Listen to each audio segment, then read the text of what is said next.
दोस्तों अस्सलाम वालेकुम। ये देखिएगा वीडियो।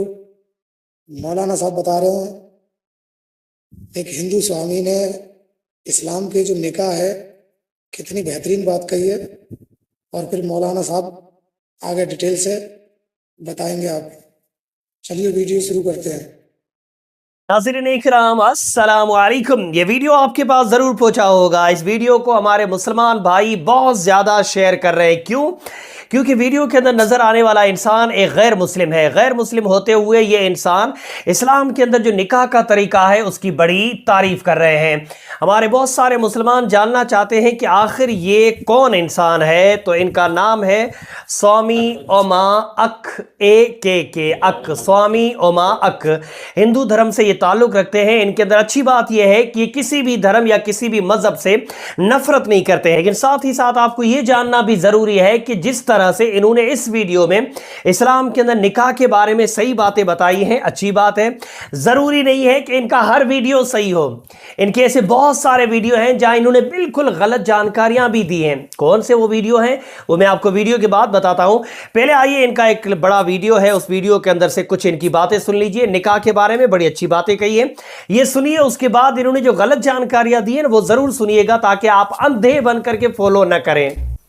पर इस्लाम बड़ा क्लियर है, और उसके क्लियर होने की वजह थी, बहुत जरूरी था, क्योंकि औरतों की स्थिति बहुत खराब थी। तो सबसे पहले औरतों के हक में जो बात होती है वो हमको 1450 साल की रवायत के, आज के समय से मत सोचो, उस जमाने के मॉडर्निज्म पे जाओ, उस जमाने के मॉडर्न थॉट के ऊपर जाओ कि किस तरीके से पैगंबर साहब ने औरतों को उनका हक दिया और कहा कि नहीं, शादी होगी तो औरत तय करेगी। तय करेगी माने वो कबूल है बोलेगी तो कबूल, नहीं बोलेगी तो नहीं। और अगर कबूल है, वो कहती है, तो ये भी वो तय करेगी कि ये कितनी इंश्योर्ड होने वाली है शादी। वो मेहर की जो रकम, अभी तो सुनते कई जगहों पे 750 रुपए में निपट जाता है, और वो भी पहले ही दिन माफ करा लिया जाता है। देखो ये सब चलता रहता है ना, इसीलिए हमें मजबूरी में बात करना पड़ रहा है। किरदार रसूल अल्लाह, उन्होंने चाहा कि औरत अपने हक को तय करे। वो कहे कि मेरे को इतना इंश्योर करो कि यदि कल तुम्हारा मन फिर जाएगा, कल तुम किसी और औरत पर तुम्हारी लालसा जाग जाएगी और तुम मुझे छोड़ करके जाओगे, तो कम से कम मेरे जीवन के लिए, मेरे सुकून के लिए इतनी व्यवस्था रहनी चाहिए। ये नियम आता है, और ये बहुत बड़ी बात थी। आज जिसकी हम बात करते हैं, शादी ब्याह में कोर्ट जैसे बातें करता है कि नहीं भाई, औरत को उसका हिस्सेदारी दे दो, ये कर दो, वो कर। ये 1450 साल पहले सोचा जा रहा है। उस जगह जहां पे बेटी को पैदा होते ही जमीन में दफन कर दिया जा रहा है, जहां दामाद बनाना वो एक तरह से गाली की तरह हो जाता था। ये हालत जहां पर थी, जहां तमाम खूबसूरत लड़कियां लौंडियों की तरह रख ली जाती थी, उठा ली जाती थी एक जगह, और वहां पर यह नियम आता है। बर्नार्ड शॉ की आपने बात की। बर्नार्ड शॉ ने 2 लाइनें कही थी। एक लाइन आपने कहा था, मैं दूसरी लाइन के साथ बोलूंगा। उन्होंने कहा था कि इस्लाम दुनिया का सबसे खूबसूरत मजहब है और मुसलमान बदतरीन, सबसे बुरे लोग हैं। ये सुनने में कितना भी खराब लगे, लेकिन ये मजबूरी होती है।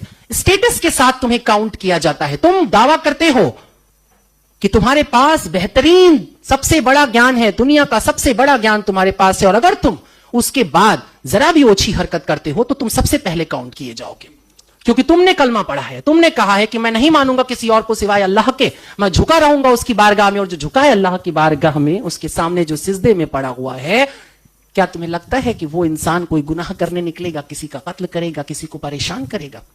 तो जी, वीडियो आप लोगों ने देख लिया। वीडियो के अंदर इन्होंने जो निकाह के बारे में बेहतरीन अंदाज में समझाया, बहुत अच्छी बात है। इसी तरह से ये ईसाईयत के बारे में भी अच्छी अच्छी बातें करते हैं, सिख धर्म के बारे में भी अच्छी अच्छी बातें करते हैं, हिंदू हैं तो हिंदू धर्म के बारे में भी अच्छी बातें करते हैं। किसी भी मजहब से ये नफरत नहीं करते। ये इस इंसान की एक बहुत ही अच्छी बात है। लेकिन मैंने ये वीडियो इसलिए बनाया है ताकि मेरे मुसलमान भाई इनका ये एक वीडियो देखने के बाद अब आंखें बंद करके इनके फॉलोवर बन करके इनकी हर बात को कहीं सच न समझ जाएं, क्योंकि इन्होंने कई जगहों पर गलत जानकारी भी दी है। मुझे पता है आप मानोगे नहीं। मिसाल के तौर पर ये वीडियो देखिए। आदम को ईडेन गार्डन में, जन्नत में खुदा ने छोड़ दिया कि जा अपनी मर्जी का सारा मजा ले। आदम कपड़े नहीं पहनता था, नंगा था, खेले तमाशाने में होली थी कपड़े, वैसे वहां खेले जन्नत में होली, है ना? क्यों मानू? रंग नहीं डालता मानू कि शरीर का रंग कट जाएगा। आदम नग्न है। देखो समझना, दुनिया भर में धर्म कहां कहां पहुंच गए, नहीं केंद्र में तुमको वो बात मिल जाएगी। मैंने कहा ना, लोकप्रिय हो ना हो, लेकिन सच के अतिरिक्त कोई चीज तुम्हें आकर्षित नहीं करती है। तो ये बात इब्राहिम को भी समझ में आ रही है, बात ईसा को भी समझ में आ रही है, मोहम्मद को भी समझ में आ रही है कि नग्नता बड़ी खूबसूरत है और बड़ी जरूरी है। तो जी, अब ये वीडियो आप लोगों ने देख लिया। इस वीडियो के अंदर ये जनाब कह रहे हैं कि माअज़ल्लाह हज़रत आदम अलैहिस्सलाम हज़रत हव्वा रज़ियल्लाहु ताला अन्हा को अल्लाह पाक ने जन्नत में भेजा तो वो माअज़ल्लाह बिना कपड़ों के थे। बिल्कुल गलत और बिल्कुल झूठ है। अल्लाह पाक ने उन्हें जन्नती लिबास अता फरमाया था। उसके बाद आपने अगर ध्यान से सुना हो तो ये कह रही है कि हज़रत इब्राहीम अलैहिस्सलाम, हज़रत मूसा अलैहिस्सलाम, हज़रत ईसा अलैहिस्सलाम, यहाँ तक कि हमारे नबी सल्लल्लाहु अलैहि वसल्लम का नाम लेकर के, इन पैगंबरों के नाम लेकर के कह रही हैं कि ये सारे पैगंबर बरहनापन को बहुत ज़्यादा पसंद करते थे, अपने आप को बरहना करना। माअज़ल्लाहि रब्बिल आलमीन। बिल्कुल झूठ, बिल्कुल झूठ, सरासर झूठ। इस्लाम के अंदर और जितने भी पैगंबर आए हैं, किसी भी पैगंबर ने बरहना रहने की कभी तालीम नहीं दी है।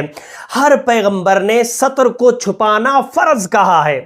दीन इस्लाम में सतर को छुपाना फर्ज है। यहां तक फर्ज है कि मर्द के घुटने तक नहीं दिखने चाहिए। अब कुछ बेशर्म मुसलमान हैं जो चड्डे पहन के घूम रहे हैं, तो वो बेशर्म है।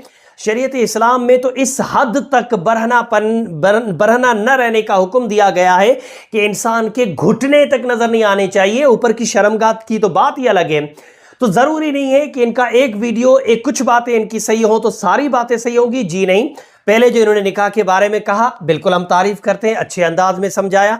लेकिन दूसरी यहां जो इन्होंने बात कही, या इन्होंने पूरी तरह से पैगंबरान इस्लाम के बारे में, इस्लाम के बारे में, हमारे नबी के बारे में बिल्कुल सरासर खुला झूठ बोला है। कुछ बातें अच्छी हैं, अच्छी बातें आप ले सकते हो, लेकिन साथ में यह भी याद रखना कि कुछ बातें गलत भी हैं।